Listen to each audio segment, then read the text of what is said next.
This episode is sponsored by Irish Dance Theatre. My name is Martin Percival, and you are listening to the Irish Dance Podcast, folk dance to phenomenon and beyond. Hello everyone, I'd like to introduce our guest today. He's a dancer, performer, teacher, choreographer and certified Pilates instructor. And he also owns CELTICORE, a unique Pilates-based program based and designed specifically for Irish dancers. Please welcome Joe Duffey. Hey Joe. Hey, how's it going, Martin? It's good, how are you? Doing well. Actually just came from teaching a Pilates class at my studio in DC to non-Irish dancers, but yeah, wow. I'm feeling good. Okay, so we'll get to that in a minute because I'd love to talk about the Pilates stuff. I think it's really fascinating. But if you don't mind, can we just start at the beginning of your Irish dance career, who you danced for and why you started, that kind of thing? Absolutely. Yeah, going way back. So I started dancing when I was 6, and like a lot of dancers from, kind of my generation, I saw Riverdance, saw Michael Flatley on video cassette tape, which hard to believe that we don't have video tapes anymore. So yeah, that made me fall in love with Irish dancing, and I wanted to do it. So my parents signed me up for dance class at the Culkin School of Irish Dance in Bethesda. I grew up in Bethesda, right outside Washington, D.C. So started, dancing there, and, was really enjoying the process of learning the steps and began competing. And then I took a couple years off, actually, competing after about age 10 and explored more kind of other styles of percussive dance, and then came back to Irish dancing and became part of the Teelan School of Irish Dance, which is run by Maureen Berry, up near Baltimore. So that was the school that I continued competing at until I was through my teens, and yeah, that's kind of my your journey. Yeah. So let me just briefly ask then about your 2 year. I also took 2 years off Irish dance, but it's because I was I just was over it. I was having a kind of a small war with my teacher. Ego was getting involved, but that was from the age of like 14 to 16. Is it just because you wanted to explore other dances, or were you just kind of fed up with Irish dance at the time?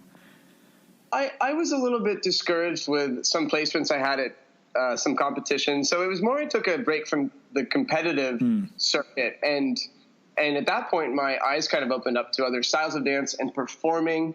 I got a chance to perform with a group called the Footwork's Percussive Dance Ensemble, which my teacher Maureen was a touring member with, and they really talented group of dancers that have in a lot of ways pioneered percussive dance, bringing in styles like African gumboot, stepping, clogging, tap, and Irish was a part of it. But I kind of brought my experience as an Irish dancer and got to learn some other styles of dance. But I still, all through that, I was still always in love with Irish dancing. That was never, that never changed. But it was just sort of the process by which I think I saw the world of dance and the world of Irish dance change for the better too, I'd say. So I think I came out of that, and then I was more kind of in a position to want to compete and want to continue to grow my experience with Irish dance. That's fascinating. I find all of that really interesting, and the other forms of percussive dance. That could be a whole nother podcast. That's just absolutely brilliant. But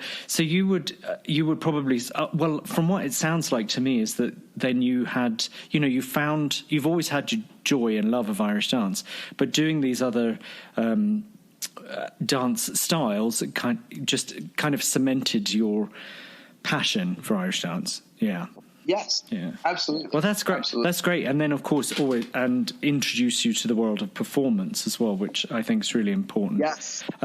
Let's talk briefly about your competitive days. We don't have to go too deep into it, but it's just what I find interesting is whether because it's all encompassing, right? When we're Irish dancers, and competition is our main focus, and that can be good or bad. We hone our skill, which is amazing, but it has its pros and its cons. You know, how was competition for you?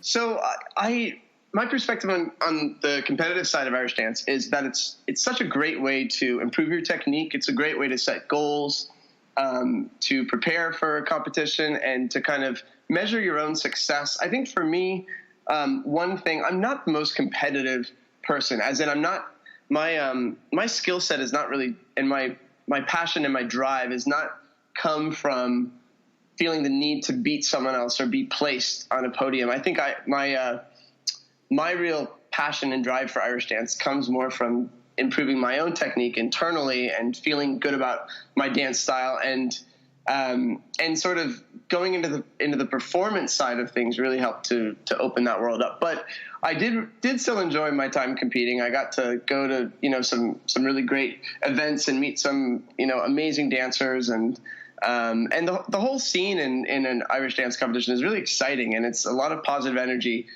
coming together. But it can also be very stressful, and I think I definitely I had my ups and downs with the competitive circuit. But it was, all in all, such a great experience, and I'm really, you know, fortunate to have gotten the chance to dance at the Worlds, and you know, to get up on that stage. It's always exciting. I always felt like every time I went to compete on stage, it was like a performance, and it was just, you know, you felt this rush of energy, and that'll carry with me, I think, the rest of my life. So then let's fast forward past competition. What did you do once you stopped competing, or did you do? Were you performing during your competitive days? So I'd always, you know, kept up with performances with my school, the Teelan School, and with the Teelan Irish Dance Company, which is a really great performance opportunity for you know, dancers in the pre-professional circuit that Maureen has.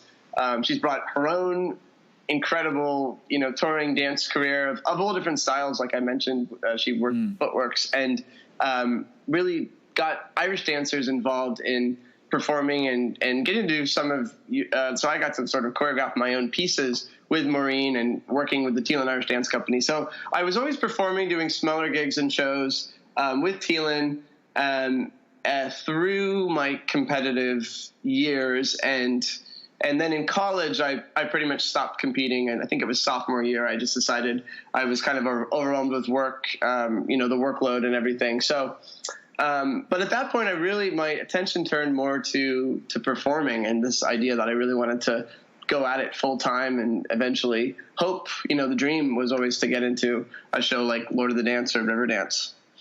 Yeah, and so and you've done both, right? Yeah. So yeah. which is amazing. Let's talk a little bit through your professional career then on the stage. Yeah. So my first, I graduated from college in 2013, and at that spring I started sending in audition videos, and I was kind of scrambling because I was like, oh my gosh, I'm going to be done with school. I don't know what I'm going to do with my life. Like, I knew I wanted to perform, travel. That was like a priority. So I got a job working at a coffee shop in the, and anyone who knows me knows that I'm a big coffee person. Yes, we do. We do know that. Right. So that kind of suited me well. And I, you know, enjoyed my time there, working at a coffee shop in DC. And, at that point sort of, you know, focused my attention to auditioning for shows and sending out audition videos, which is mostly the way that you would get cast for a show. And the first, I sent out an audition video to Busch Gardens for the Celtic Fyre show, and I got an offer from them that following fall. So then in the spring, I started rehearsals for Celtic Fyre, and that was my first, you know, big time professional gig. And I was so excited to get to be down there working with, you know, an all-star cast of incredible dancers, and yeah, so that was the first show I performed as. I was actually the sub dancer, so because I was kind of nearby, you know, a couple hour drive down to Williamsburg from DC. So I would go down there and perform and just, you know, get this real rush on stage, and that made me want to keep going for it. So I, you know, I continued sending in audition material to Riverdance and Lord of the Dance, and then later that year in I think it was November, I finally got an offer from Lord of the Dance to start rehearsals for rehearsal auditions for the West End run taking place the following spring. So that that kind of cemented my like, wow, I'm working hard and I'm seeing results finally, which was exciting. So then I went on from there to perform with Lord of the Dance on the West End at the Dominion Theatre in London, and got to have this incredible experience getting to perform with Michael Flatley on stage, and with the show. It was really incredible that summer. And then I kind of thought things really couldn't get better than that. I'm like, this is amazing. I'm living the life. And then after I got back, I got an offer to perform on Broadway with Michael again. So this was 2015, was a pretty busy year. And yeah, I got the chance to perform with Michael Flatley on Broadway. And that was just, such a treat, and getting to be in the States and having family and friends and my whole dance school come to see the show was amazing. And then, continuing on from there, the last couple of years, I've been touring with other shows. I did another tour with Lord of the Dance. And, finally, this January, I got to go on tour with Riverdance, for the first 6 weeks of the North American tour. And to top it off, I got to perform in Washington, D.C., right down the street from, my friends and family. And that was really one of the most special performances, getting to be home, performing with Riverdance, where it all started. That was definitely a highlight. Yeah, that's lovely. Full circle, come around to what you were watching as a kid and what inspired you to be a dancer. That's fantastic. I just think it's amazing that you got the opportunity to dance in Lord of the Dance in London and on Broadway. I think that's just smashing. I'm so lucky. Yeah, it was such a thrill. I love every single show that I've done. Every single time I've been on stage, it's such a privilege to get to be on stage performing for people, getting to do what you love. But especially those, these shows are just so special, and it's incredible also just the popularity of Riverdance and Lord of the Dance. Still 25 years. Yeah. On. I mean, it shows you how enduring and how special the shows are. Yeah, well, Irish dance is so powerful, and I just think for non-Irish dancers, it's kind of unfathomable how we move our feet and that kind of That's thing. Right. That scene in Friends, biggest fear is Michael Flatley, the way he flails his feet about. That scene just gets me every time. It's a riot. So. Well, of course, Joe, you never mentioned the best show, which of course is Irish Dance Theatre. Oh, my apologies, Bart. I figured that would come later as a finale to our interview. But yes, that was such a treat to get to work with you guys, and that was just so much fun. I felt like the talent coming together, getting to work with Kira Sexton and yourself, and I also really enjoyed. Sort of the camaraderie and the ability to kind of mentor some younger dancers who were in our show, who got the chance to perform, sort of that upcoming talent as well, I think is really special, and something that we need to do more in the Irish dance world is see ourselves all as as mentors for someone else, for someone younger and the next generation, because that's going to be what keeps Irish dance going and keeps this really important rich culture and art form alive. Yeah, of course, we absolutely loved having you there. And for the listeners, Joe was our male dance captain, and we just had a great time. And of course, we'd love to work with you again. And Irish Dance Theatre's, hoping to do wonderful things this year. But just in terms of the professional Irish dance scene, I feel like the opportunities are starting to increase. Back when I was dancing, it was Lord of the Dance and Riverdance, and that was it, because I'm a lot older than you. What I like is that there are a myriad of dance shows out there, all offering the opportunity. But I really liked what you said about mentoring younger dancers, because of course, performance, being on stage in a show, is very different from competing. Exactly. Yeah. Exactly. So, what else is happening? I know I mentioned in the introduction that you own CELTICORE. I always say that. Do I say that right? That's right, CELTICORE, yeah. Yeah. Because I want to be like Celtic Core, but it's not, right? It's CELTICORE. Okay. It's pushed together. I like the look of it and the, kind of, it has a ring to it, CELTICORE, Yes. Oh, no, it's a fantastic name. But do you want to talk a little bit about the program that you have?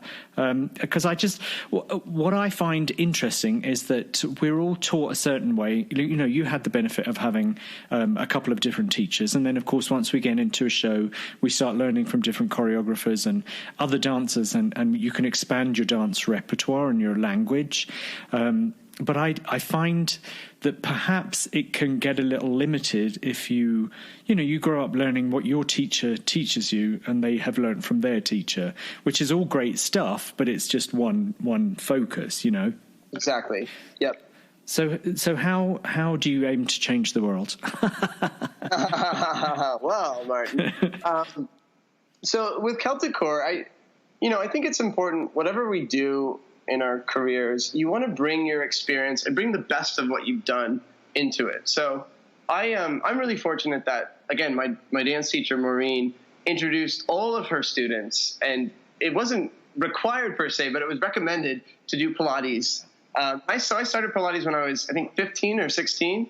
And, you go in and you're like, what is Pilates? Like, you have no idea what it is. You have, sort of this impression of what it is, but actually, Pilates as an exercise method, it just fits so naturally into what we do as dancers. And from my very first class, I was like, wow, this makes sense. It's intuitive.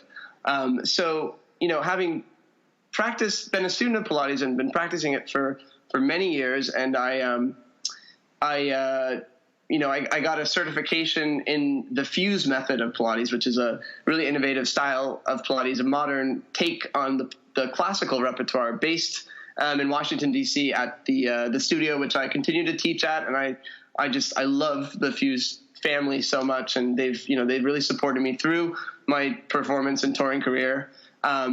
So what I kind of did is, well, in London, actually, for rehearsals, I started doing regular warm-ups with the cast in Pilates, and particularly core-focused exercises to help get the core engaged and get the bodies, ready and fit and ready to go for the demands of the show. And that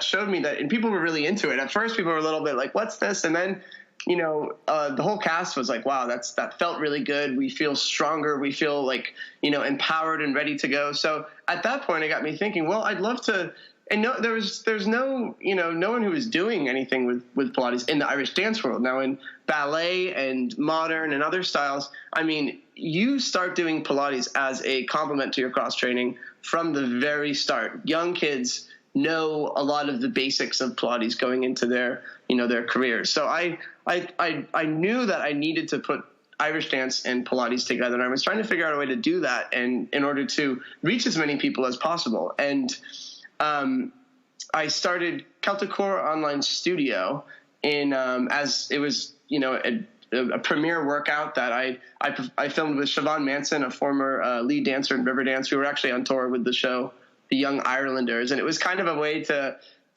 pass some time, do some core workouts. And I filmed one, and it got a incredible response. People were like, what is this? And everything in the CELTICORE style, the CELTICORE workout, it involves Irish dance in some way in terms of the technique. So there's a lot of ways you can take the Pilates exercises and then adapt them for Irish dance, which is what I've done with Pilates, what I've done with CELTICORE, to focus on things like turnout, crossing your feet. Obviously, core strength and posture is always going to be incorporated into that. But also offering a style of exercise which is a little bit more organic and natural, and having dancers slow things down a little bit and think about what their bodies are doing when you're moving about. So it's training your body intelligently. That's kind of what I like to communicate in my CELTICORE workout. So And yeah, so I launched CELTICORE Online Studio. I got a really good response, and as a way for Irish dancers to cross-train wherever they are,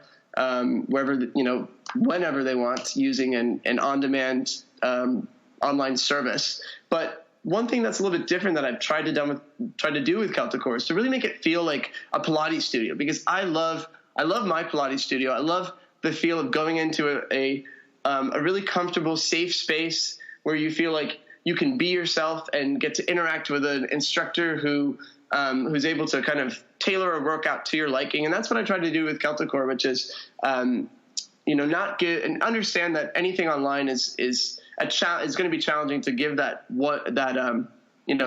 one size fits all approach. That's not going to work. So instead, offering the ability to customize your work, create your own workout based on what you need to work on specifically as a dancer. So I know I'm rambling a little bit about CELTICORE, but I'm really passionate about the benefits that regular Pilates training can have. Oh, no, absolutely. Ramble away. I think it's a natural evolution of our dance form, because we're becoming, we're relatively new as a profession, but, we're highly skilled in terms of technique. And I just think it's getting, like, the dancers now are asked to do everything is so athletic, and it's highly skilled. And I just think, what you're saying about intelligent movement and slowing down what we're asking our dancers to do, or what we're asking our bodies to do, slowing it down so that it's being trained properly, I think is vital. Yep. Especially for the continuation of our art form, Yep. And to allow our bodies to dance as long as possible. I mean, I think once you start Irish dancing, you don't want to stop, because it's so awesome, and it's like, I know we could totally get hooked. But it's important to look after your body and know and train safely too. I think a lot of times dancers aren't going into a class or a competition without properly warming up or cooling down and stretching, and all of that is will take its toll if you're not serious about that. And that's of anything, I think, in CELTICORE, I really want to communicate to dancers that it's important to look after your body, because your body is your tool for dance.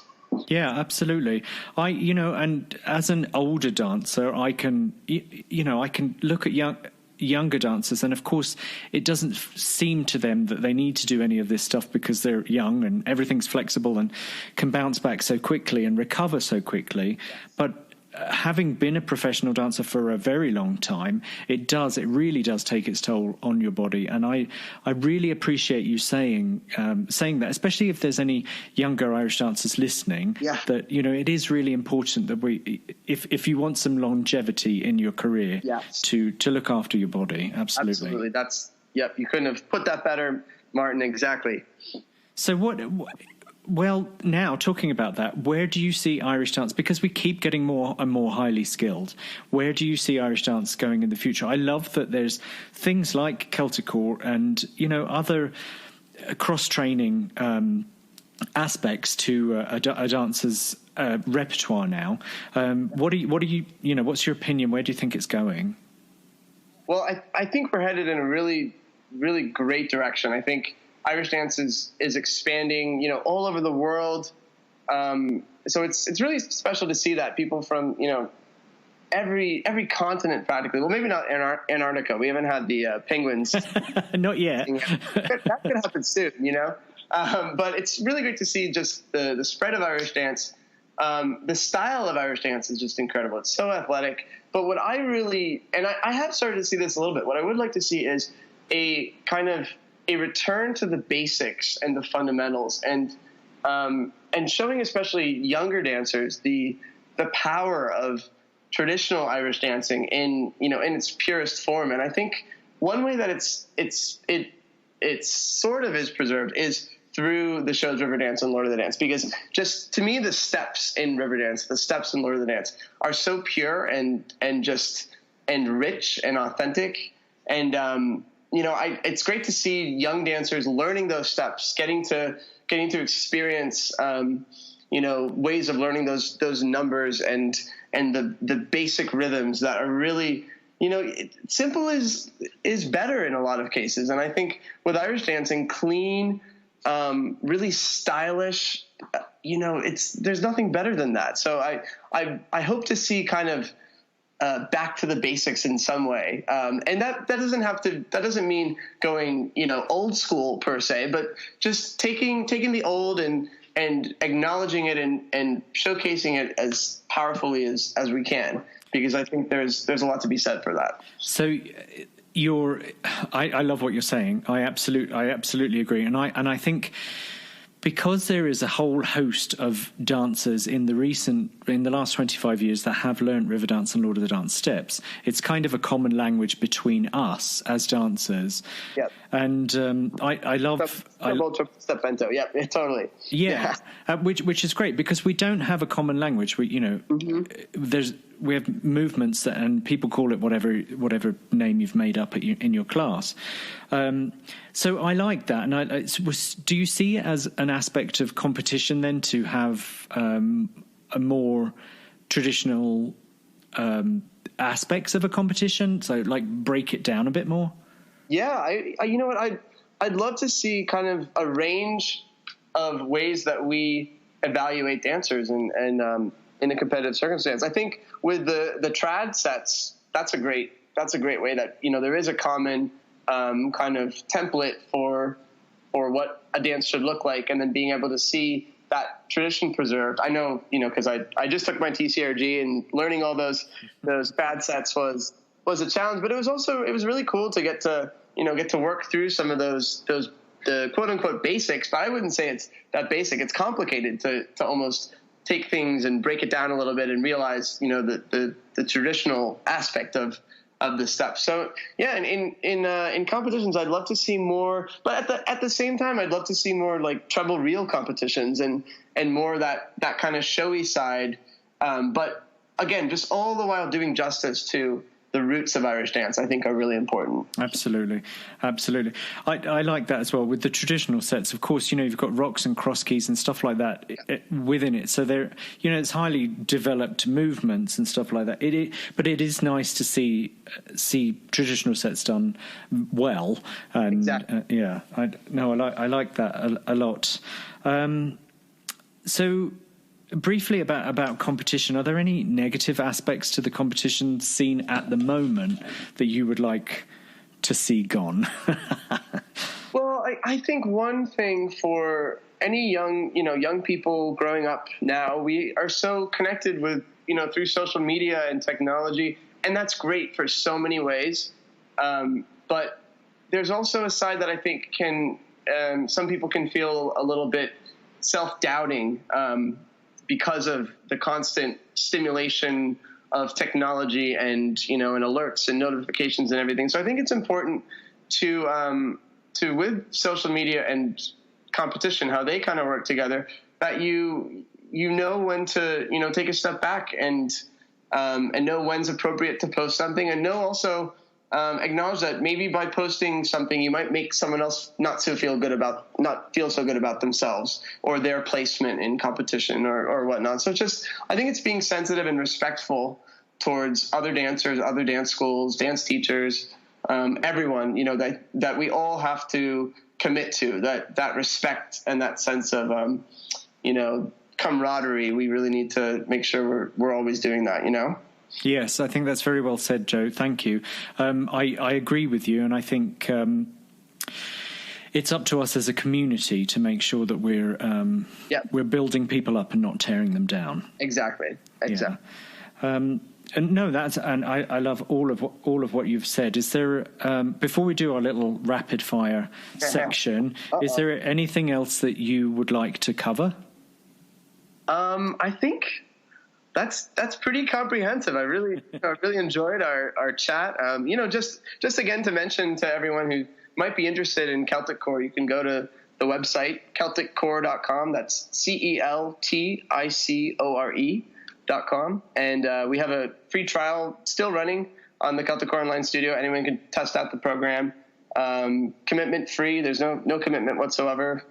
For free for 3 days, and you can check out all the videos that we have and the new content that we release each week. So yeah, that's it would be great if people would check that out and continue to look after your body. That's my, that's kind of my mantra that I want dancers to start doing. Really take care of yourself, because your body is your tool. Yeah, I absolutely wholeheartedly agree, and I would highly recommend any of the listeners, if you're dancers, Irish dancers, to check it out. And I'll put the website and everything in the show notes. Awesome. So that people can see where to go. Yeah, no, absolutely. I think it's vital that we start looking after our bodies properly. Okay, so now the fun bit, like just some silly questions, some rapid fire questions. So don't think too hard about this, but okay. So question number 1: what is your favorite food? Blueberries. Brilliant. Riverdance or Lord of the Dance? Oh, you can't ask me that one, Martin. I'm going to pass. Yes, I can. I just did. I'm passing. Best piece of advice you've ever been given? Don't take yourself too seriously. Oh, I love that. Is there a book that has changed your life? Yes. The Steve Jobs book, written by Walter Isaacson, that really, wow. That's all I'll say. It's an amazing read about Steve Jobs, who's, one of the pioneers of technology. And I think a lot of ways you can, in terms of leadership and kind of personality and just about people in general, I found it fascinating. So that would definitely be my book to recommend to people. What's it called? I think it's called Steve Jobs. There are a number of biographies written about him, but the one written by Walter Isaacson. Okay. That really inspired me. I'll put that link in the show notes as well. Cool. Pineapple on pizza, yes or no? No, absolutely not. Nope. Okay, and then finally, any advice you would give, just one piece of advice to give to aspiring Irish dancers? Have fun. Honestly, just have fun and remember why you're dancing. And if you're dancing because you love it, then you're going to continue to, and you will, any tough times you might have, it'll all be worth it. You'll work through it, but just remember how much you love Irish dancing. This is, we have to enjoy it. If we're not enjoying it, then, that's when we start asking ourselves, questions, but have fun with it and remember just how cool Irish dancing is and how, we're awesome. Irish dancers are awesome. Yes, we are. That's amazing. Well, thank you so much, Joe. It's been an absolute pleasure talking to you today, and I really appreciate it. Oh, you got it, Martin. Thank you. I hope you enjoyed this episode of the Irish Dance Podcast. Don't forget to subscribe on iTunes or your favourite podcast app. If you feel so inclined, please leave a review. We always appreciate the feedback. Please visit our website at theirishdancepodcast.com. That's theirishdancepodcast.com for more information and updates about upcoming episodes. Thank you for listening, and a big thank you to Mr. Sean Softly for our music. Cheers and have a great day.